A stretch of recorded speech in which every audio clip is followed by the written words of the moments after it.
because I mean, memoirs are just inherently personal. And I never thought that my life was worthy of a book. You have to be somewhat delusional to even, believe you can or set out to write a memoir. What's good? I'm Nikesha Elise Williams, and this is Black and Published, bringing you the journeys of writers, poets, playwrights, and storytellers of all kinds. Today's guest is Dawn Turner, the author of Three Girls from Bronzeville, a uniquely American memoir of race, fate, and sisterhood. In recounting her own coming-of-age story with that of her sister and childhood best friend, Dawn set out to find the truth her writing told her about herself. I didn't want this to be a story about one girl who did everything perfectly and the other two who didn't, because that would have been bullshit. An award-winning author and journalist, Dawn built her career at the Chicago Tribune and has reported from around the world. She explains how her global dreams started with her parents pointing her towards the sun. Plus, the secret she kept in shame until writing this book made her relive the vulnerable moments. And why, despite the stories of abortion, addiction, murder, and incarceration, Dawn says this story is one of redemption. That and more when Black and Published continues.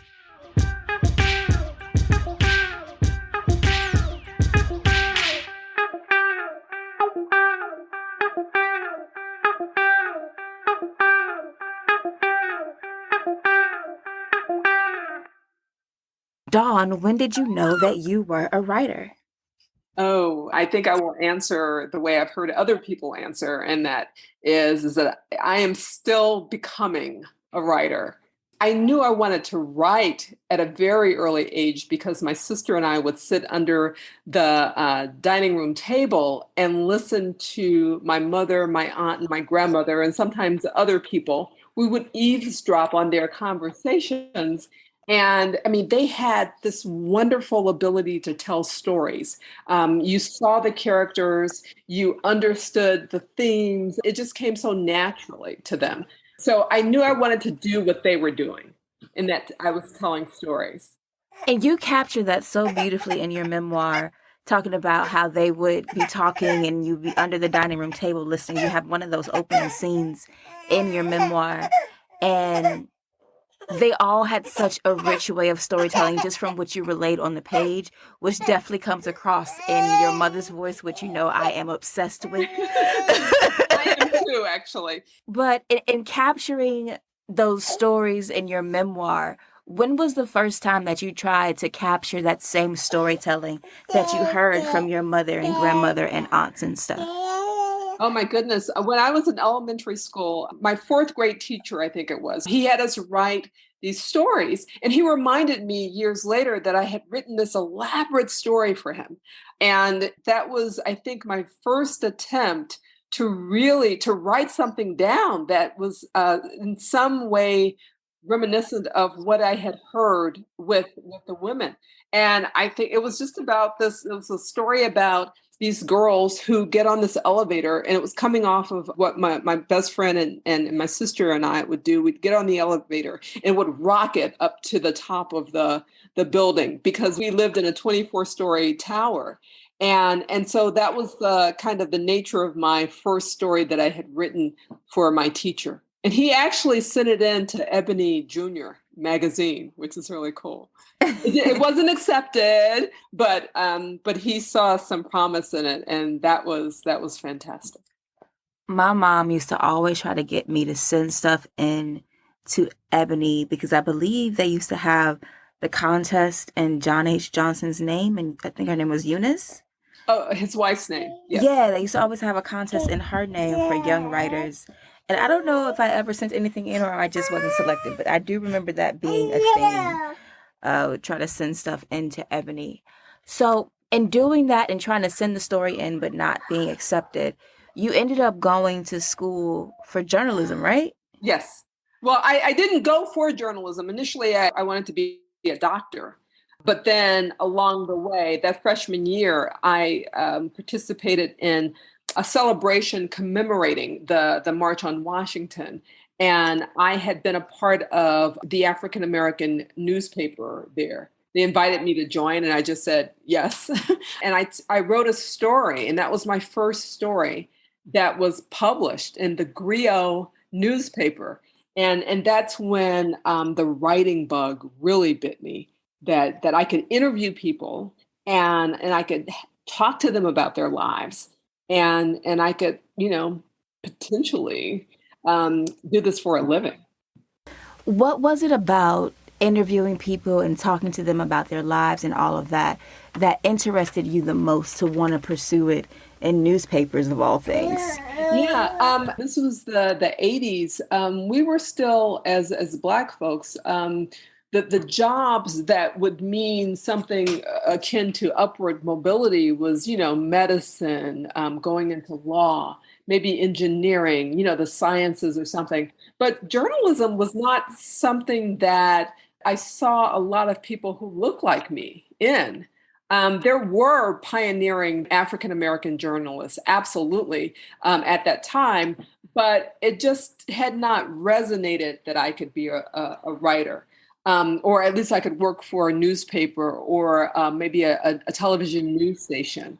And that would come later. That would come with hanging out at the School of Media at the University of Illinois at Urbana, and really learning that it was a potential career. Because to go home to my parents were divorced at the time, but to say to them that I wanted to be a writer, that was not going to. They're like, okay, we're sending you to college so that you can leave. You can be a self-sufficient adult. And so to be a writer, that did not, that did not go together. They were kind of non sequiturs. So, but if I came home, which I did, to say that I wanted to be a journalist, I wanted to, work for a newspaper that would pay me, that was something that was a little bit more palatable than, oh, Mom, I want to be a writer. I've read James Baldwin and Toni Morrison. I want to be a writer. They'd be like, that takes time. You don't have that type of time. You don't have a trust fund. You don't have that type of time. Yeah, get a job. Yeah, exactly. It's all well and good, but get a job. Right. All right. And so then you started with an internship at the Sun-Times before becoming an editor at the Tribune. Do you remember your first big byline in the paper? Yes. My first big byline was actually a perspective piece with my colleague and my dear friend, Darlene Delanton. And it was a story about, she and I were 10 years apart, and she had grown up in the South and I'd grown up in Chicago. And we were talking about our different paths at State University. She had attended the University of Georgia. I was at the University of Illinois. And we were just talking about our different experiences. So we both had bylines on that story. And I just remembered it was a great experience. It's always, I think it was Dr. King who said that seeing your name in the newspaper or in print was the vitamin A to the ego. And it is very much that, you see your name there and you're like, okay, this is pretty cool. Today it's on the internet and you just have to be okay with it. That's exactly right. Yes. So was it after that byline that then you began trying to write? Because you have 2 novels before this memoir, correct? That's correct. Yes. And in all of the working and the writing and living your life, the story that ends up playing out in 3 Girls from Bronzeville is happening in real time. Were you always taking notes on what was happening around you for an idea of the memoir, or did that not happen until way later? Well, I never thought that my life was worthy of a book. We all have ups and downs and we just live our lives. And in the middle of it, I just couldn't see it being a book. There were just so many different things that I had to do. And I was trying to help my sister. I was trying to help my childhood best friend and more from afar with her. But throughout, I kept a journal. When we were children, we had diaries. And so I didn't really think of our story as being a story until 2010, when the other Wes Moore was published. Wes Moore just recently became the Democratic nominee for governor in Maryland. But his story was so moving to me. It was a story of these two young men who had the same name, Wes Moore, but they had dramatically different fates. And initially, when I started to think of our story, I only thought about Deborah and me. And so kind of playing on Wes Moore, I thought, well, maybe this is a story about two girls. I got an agent and she started to read various iterations of the proposal. And she said, Dawn, this isn't a story about two girls. It's a story about three girls, because my sister, true to form, left off the page. And so I'm so happy that that agent said to me, it is a story about three girls. And then she said, it's a story about place. This historic neighborhood. And it's a story about your mother or your aunt and your grandmother. So, I mean, there are so many layers there. So, I mean, but your question about some of the research came from documents that I had as a child that I kept. And then a lot of it came from interviews and then documents that would come later. And so your interest was piqued in 2010 with the other Wes Moore. I know there was an article that you did for the Tribune for your perspective piece, correct? Yes. That also added another layer to it. Was at that the time where you began to get deep into the research of, okay, I'm writing this book about my life, my best friend and my sister? Oh, the first perspective piece on Deborah was published in 2000. And then I did a follow-up piece on her in 2002, and then another piece on her in 2007. So the first piece was about her going to trial and having been convicted of murder. And then the 2007 piece that I did on her was about her graduating from college with honors while in prison. And I just thought that those were stories about Deborah and me, but I wanted to tell her story because I thought that her story had weight and it had meaning. So at that time, I didn't think that our story was a book. So early on, it was just me writing about this young woman I had known since we were girls. And I never wrote about Kim, my sister, in the pages of the Tribune. But I was just so fascinated about Deborah and trying to understand what her story meant in terms of her life trajectory, but also what did it tell me about me? Because there is an element, whether you're religious or not, but that I felt was there, but for the grace of God go I. And I didn't know, and then there were people who said to me, oh, you would never have, that would never have befallen you. And I'm like, BS, because Black lives are so fragile that there is a degree of arrogance if you think that just because you do things, you try super hard to do things right, that you're going to land where you intended. Nothing is promised to anybody, no matter your race or socioeconomic status. But I think particularly with Black folks, we are particularly vulnerable. And so knowing that about the vulnerability that you were living, that was entwined in the lives of yourself, your sister Kim, and your best friend Deborah, and being told by your agent that there were three girls in the story and it was about place. What was the process of you working with your agent to bring it to publication? So this started in 2010, and I was working full time at the Tribune at the time. And so I went through, it took me a while to put together the proposal, the book proposal, because that's how we wind up selling it years later. But the story, it took me a while to find the story for the proposal. And so that took a couple of years and then maybe a couple more years. And finally, the agent at the time said, we've gone as far as we can go with this. And I wish you well. And I hope to see this book on the bookshelves one day. So what I realized is that I hadn't quite found the story, but it was also the moment, we hadn't yet had the police involved shootings. And even though that's not a part of the book, it was a story of, me finding the story, but also the book meeting the moment.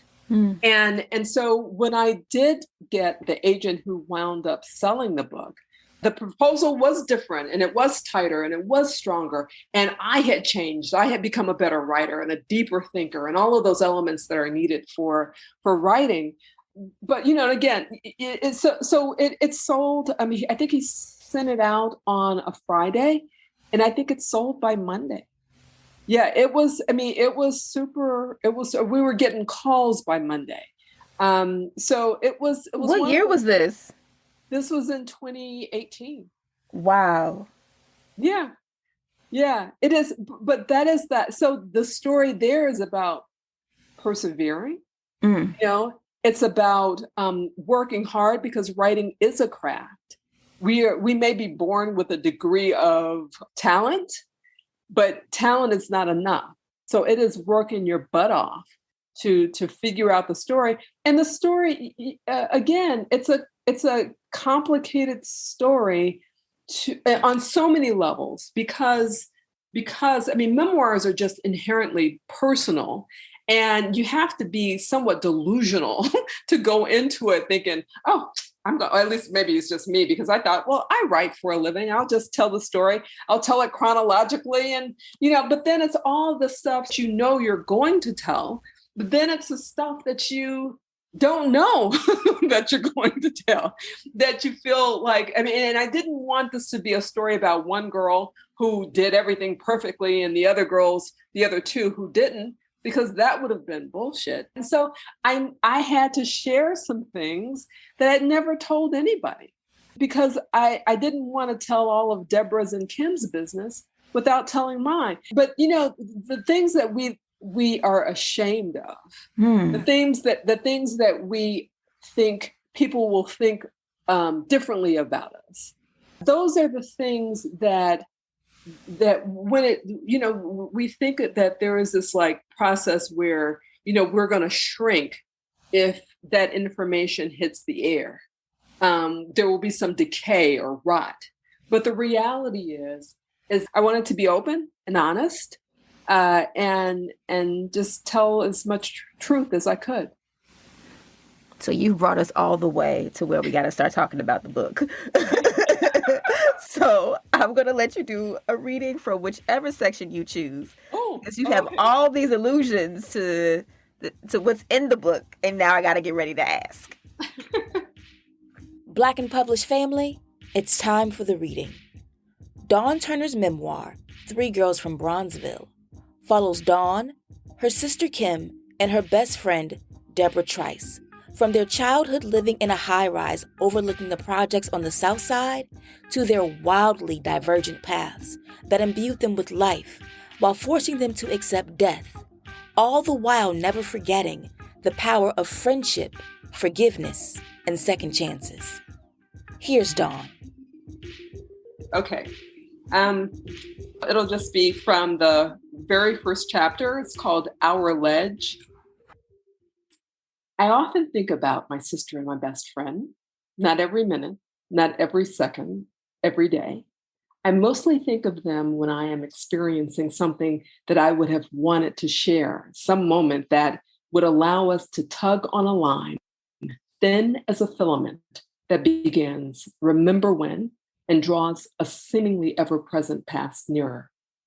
When I imagine us, we come into focus at our beginning. 3 young girls walking through our neighborhood under a prickly summer sun. I am 9 years old, tall and lanky, with long ropey braids. Deborah, my best friend, is shorter than me, and at 8.5 is already prom queen pretty. And then there's my sister, Kim, who's 3 years my junior. She's stealthily trailing us, even though I've bribed her with our mother's secret stash of lemon drops to stay away. Mom is watching us from our 11th floor apartment window. She has told us to go outside and play. You two are the nosiest children God ever gave breath to, she always says. Get out from under grown folks' business. Later, she will ask me why I didn't hold Kim's hand, why I allowed her to hang so far behind. But right now, Deborah and I are walking through our apartment complex on our way to our special place. We are thing finders, two Black girls who have little in common with the popular children's book character Pippi Longstocking, an orphaned white girl with red hair and freckles. But we admire the way she spends her day collecting cast-offs for her Thing Finders Club. Okay. So you introduce us to your best friend and your sister when you're all very young, walking through the streets of Bronzeville and just being children. And you take us through, I think, from my understanding of being of Chicago and in the place that I grew up, for Bronzeville kind of on the edge of its heyday from like the 40s through the 60s and stuff, through the crack epidemic in the 80s and the deterioration in the 90s up to the gentrification that's been seen now in the neighborhood. So it's a wide span of time. Why was this place so integral to the story of yourself, your best friend, and your sister? Right. Well, my great-grandparents arrived in Chicago from Mississippi in 1916. My grandmother was 3 years old. And for me, that's where the story starts, because my grandmother would tell all of these stories about coming to the city, fleeing the ravages of the Jim Crow South, and believing Chicago was the promised land. And then they would get here, and because of the influx of new migrants, just the sheer numbers, the city decided to confine the new Black residents to an area of town on the South Side called the Black Belt. And as that Black Belt began to, it was a narrow strip of land initially, but that Black Belt began to expand eastward toward the lake. And in about another decade or two, that area became known, affectionately known as Bronzeville. And you had all of these people who had lived there, from the famed Ida B. Wells, the journalist and anti-lynching activist, and Gwendolyn Brooks, the amazing poet and writer at whose altar I still bow, Richard Wright. I mean, all of these amazing people. And so you had, as my grandmother would say, that they took a bunch of scraps and stitched together a world. And so when we were Deborah, Kim, and I were coming of age there in the 1970s, a half century after my great grandparents arrived there, the community had changed quite a bit. We were growing up in this brand new, beautiful apartment complex called the Theodore K. Lawless Gardens Apartments, named after a famous Black dermatologist. And the famous Black publisher, John H. Johnson, was one of the principal developers. And so by the time we were coming up there in Lawless Gardens, which, as my mother said, had an unfortunate name, but it was absolutely beautiful. The lawns were manicured. The janitors chased down garbage with a religious fervor. Everything bright and shiny. Now, we were not at all wealthy. This was affordable housing that conferred a degree of dignity because it was so well maintained.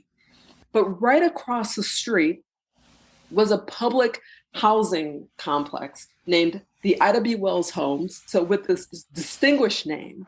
But the city had begun the process of abandoning it. And so there was decay and loss of opportunity that would just continue to spiral downward. And so we got a chance to see from like a bird's eye view, these two places. And so that place, it was so important. I mean, the book is about people, but it is also about growing up in this place where, for us, the expectations were high. I mean, my sister, my best friend, and I, we were pointed toward the sun. We were the first generation of Black kids to come of age after the civil rights movement. And our parents saw us as becoming homeowners. We were going to go to college, and we were going to partake of every aspect of the American dream. And when that was not available for Deborah and Kim, I mean, the two loves of my life, I set out to understand why. And you mentioned this earlier, that in your quest to understand why and to really find the story, you had to do that type of digging and excavating that allowed you to explore the shame and the vulnerability and the reality of all of the different situations that you all found yourselves in, and that no one was perfect. Everyone had a flaw or a secret or something they would rather not share. And surfacing those themes of addiction, of abortion, and of, just coming of age in a time where you have choices. And while you may have chosen one way, your friends and your friend and your sister chose differently. What did that bring up for you in reliving those moments? As I said earlier, you have to be somewhat delusional to even, believe you can or set out to write a memoir. Because what we typically do as humans, all of our tragedies, all of our challenges, we kind of pack them up, put them in the this kind of trunk of life, and we push it to the back of the closet. And I'm really good at compartmentalizing in that way. And so for a memoir, you have to go back into that closet and open that trunk and, rifle through that stuff.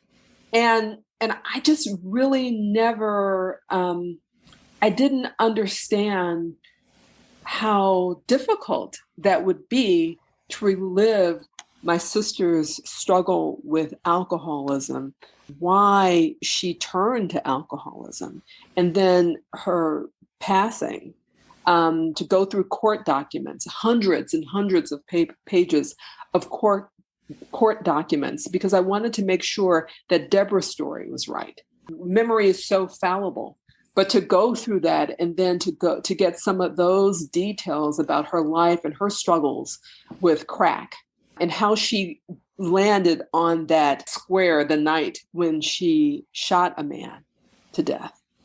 To go back and relive all of that stuff was difficult. It was necessary, of course, because I wanted to write the book, and I'm happy that I did it, because I don't feel like I have to rifle through it anymore. And you also mentioned how this was very much a connection to community, especially after the shooting deaths of so many young unarmed Black men and boys, and women too. We won't forget the women. Yes, women too. In realizing that there are some things that we don't discuss in our community, and the kind of climate that we're living in now politically, I'd be remiss not to surface. There are two instances that you talk about right before your sister is born, and your mother finding out that she's pregnant, and you talk about her having you play a game of jump on mommy's stomach.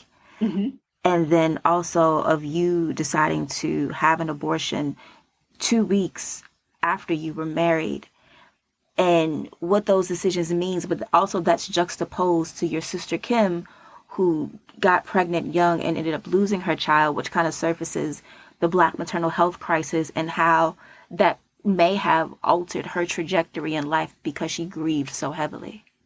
Right. I really do think that that having lost the baby, and the baby came too soon, was born too soon, that did devastate her. And it was a loss that she struggled to get over, but couldn't. Or maybe even she thought she could get over it. And I'm not certain that is something you ever really get over, but you can go forward. It's difficult, and so it was something that she struggled mightily with, and she self-medicated. And in that regard, it was with alcohol. And so, yeah, it was so important for me to tell that story about her losing the baby, because it did change her life. And it was important for me to tell the story about my own abortion because I was acutely aware. Since we were very young, my mother told us how, the having pregnancies when we were very young, how that would change, just completely recontour our lives. I was 24. I believe I conceived on the night that he proposed, and we celebrated. But then I was devastated when I learned I was pregnant, and I was not ready. And so I exercised my choice. In talking about what your mom said to you, there are two quotes that I wrote down. One from page 71, where you write, "She told us that babies would nail our feet to the ground.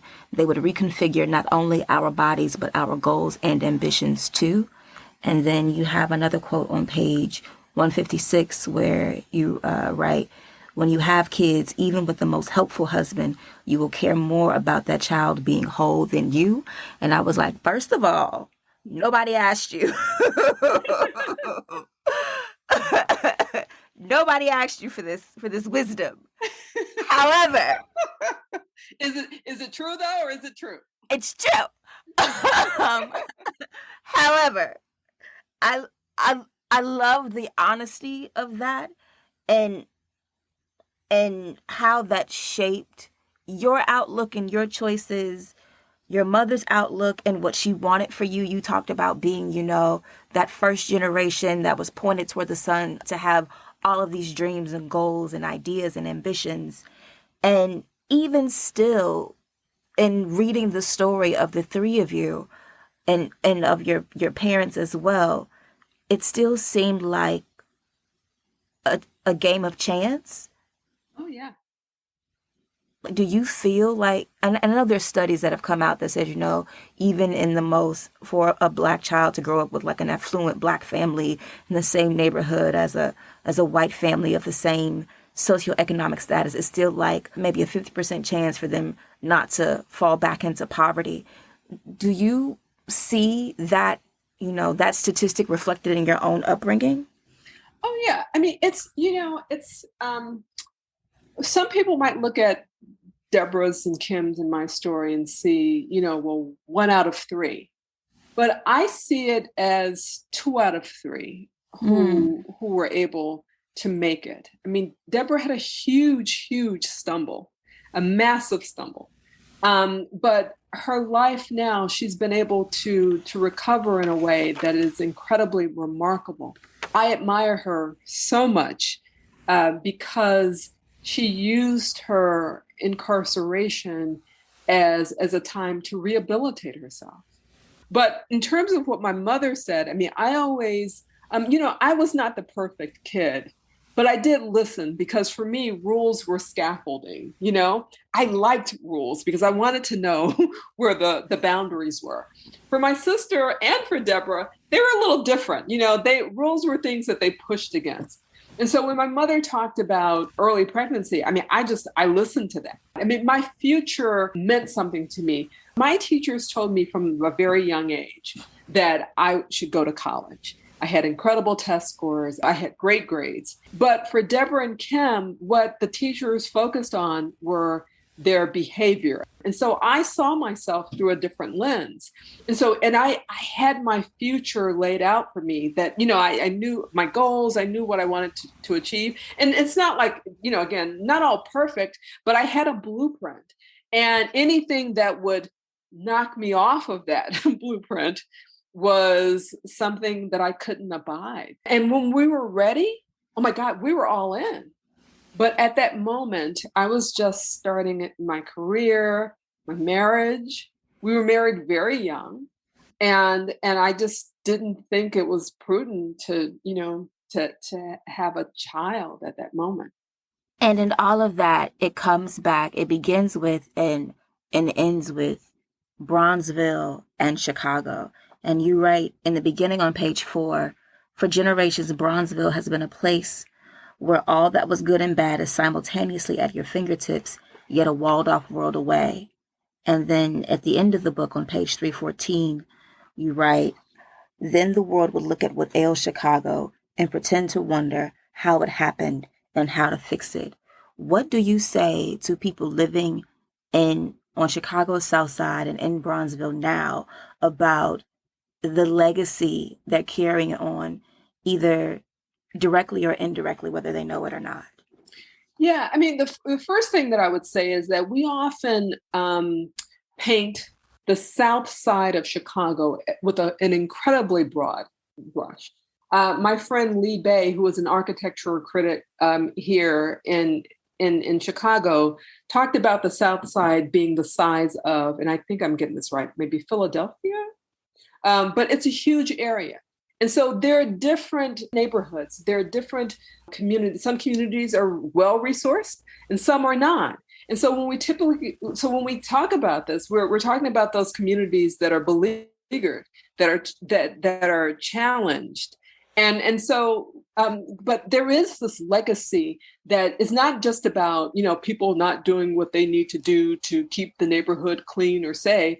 It goes back, there are these roots that go back decades. Housing policies, from redlining policies, from these contract leasing policies. And it's from housing covenants. So this is not a question about, well, what is the problem? It's a question of will we fix it? And a commitment to fixing it. Whenever we have something massive that affects other neighborhoods, we figure out how to fix it. And so it's, will we put the money toward it and not just get in there and, hang out for a couple of years? These problems go back generations. So we've got problems that we have to fix that we may not see, the fruits of the labor for a while, but we have to keep doing it. And with that said, what do you want your readers to get from your memoir? It's a story of redemption and forgiveness and second chances. It's a story of friendship and sisterhood. And I think my mother is incredibly funny. And so it's not just gloom and doom. It is our story coming of age, in which we three girls start out in virtually the same place and wind up taking spectacularly different avenues. But it's that journey that I think is the story. All right, so now I want to shift to a speed round in my game before I let you go for the afternoon. Okay. What is your favorite book? Oh my God, I have so many favorite. I'm looking at my desk right now, but I think that my favorite book is a book that's called Blacks by Gwendolyn Brooks. Who is your favorite author? Gwendolyn Brooks. I should have saw that one coming. What is your favorite TV show? Oh, I'm loving Succession. I still haven't watched it yet. Oh, it's so good. It's so smart. It's just one of those things where you're hooked on it. Yeah. I'll have to give it a binge. So we've got a plethora of Chicago shows on TV now. You got The Chi and 63rd Street, the whole Dick Wolf series on NBC. Mm-hmm. So if Three Girls from Bronzeville got the TV show or movie treatment, who should play the Three Girls from Bronzeville? Oh my goodness. Because as you said earlier, the story covers such so many decades. You'd have to have, I would think, several actors playing, the girls at different ages. You'd have to have like the This Is Us treatment for the Three Girls because of the time periods that it spans. Yes. And that's another one of the shows. I love them. My daughter will say sometimes that I'm like Beth, and I that's such a huge compliment. But I love me some Randall. Huge crush. What do you think is the best book to movie adaptation or book to TV show adaptation? Oh, without question, To Kill a Mockingbird. And it's not even my all-time favorite book. I love the book, but that one comes to mind. And as a longtime Chicagoan, if money were no option, where would you go? What would you do? And where would you live? One of my favorite places in the world, I love the Bahamas. I used to spend the beginning of the year there. And so I absolutely love it. It's one of my favorite places in the world. I've traveled broadly and I love it. And then I almost forgot, as a Chicagoan, are we eating deep dish or tavern style pizza? I no longer eat pizza. Wait, what? I know, I'm sorry. I don't eat a whole lot of pizza, but it would be a thin crust. I don't like deep dish. That just hurt my whole heart because all sorry. I want when I go home is Italian fiesta. All I want. I'm sorry. Like there was a whole write-up on like the Chicago style hot dog in the New York Times like 2 days ago. Oh, well, yeah, and I don't eat hot dogs at all. Okay, we're just gonna leave that alone. I'm sorry. We're gonna go. It's fine. It's fine. We're gonna go to rewriting the classics. What's the one book you wish you would have written? I love How the Word is passed by Clint Black. And I think that that's beautiful. So you want one book. I love South to America by Imani Perry. I have that. I haven't read it yet, though. Yeah, it's fantastic. I love Cast by Isabel Wilkerson. Mm-hmm. Oh, I also love, if you haven't read Tyra Miles's All That She Carried. Mm-hmm. Absolutely gorgeous. It won the National Book Award last year. My to-be-read list is already a shambles. No, I get it. Because of this podcast, but yeah. I just keep adding more books. I know. And actually, I think her name is Taya Miles. Mm-hmm. I think okay. Yeah. Mm-hmm. And then name one book where you would want to change the ending, and how would you do it? Maybe Leave the World Behind. Mm-hmm. By Ruman Alam, because I really did love the book, but the ending felt like there was too many questions that weren't answered for me. Got it. And then my little messy question, name a book that you think is overrated or overtaught and why? Oh, a lot of the classics. Because I think that there's so many books that we're told that, or we were told in high school, and I hope this isn't the case now, that we had to read. And there are these stories about people who, written by old white men. Ernest Hemingway, and I'm certain he was, his work was profound at a time, and I'm not, throwing a whole lot of shade, but I'm just not there. Anything by Ernest Hemingway. Sorry. No, it's fine. It's fine.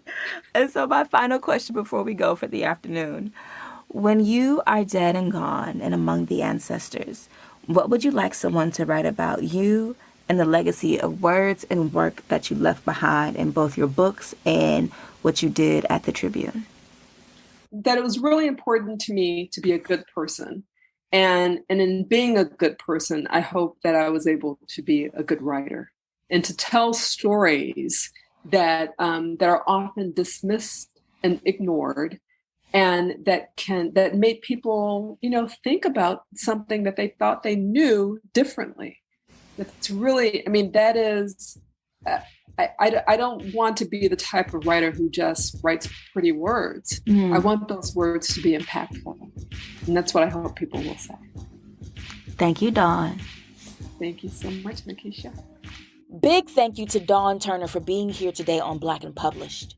Make sure you check out Dawn's memoir, 3 Girls from Bronzeville, out now in paperback from Simon & Schuster. And if you're not following Dawn, follow her on the socials. She's at Dawn Turner Trice on Twitter and writer Dawn Turner on Instagram. That's our show for the week. If you like this episode and want more Black and Published, head to our Instagram page. It's at Black and Published, and that's BLK and Published. There, I've posted a bonus clip from my interview with Dawn about how she got into writing as a hobby while riding mass transit. Make sure you check it out and let me know what you think in the comments. Next week on Black and Published, our guest will be Katrina Canyon, author of the poetry collection, Surviving Home. I go to the emergency room at New York Presbyterian, and when I get there, I said, yeah, my therapist said that I'm here to get assessed for medication. And the woman said, okay, hold on. And a police officer comes out and says, follow me. And at the point I said, oh, crap. I'm getting ready to get locked up. That's next week on Black and Published. I'll holler at y'all later. Peace.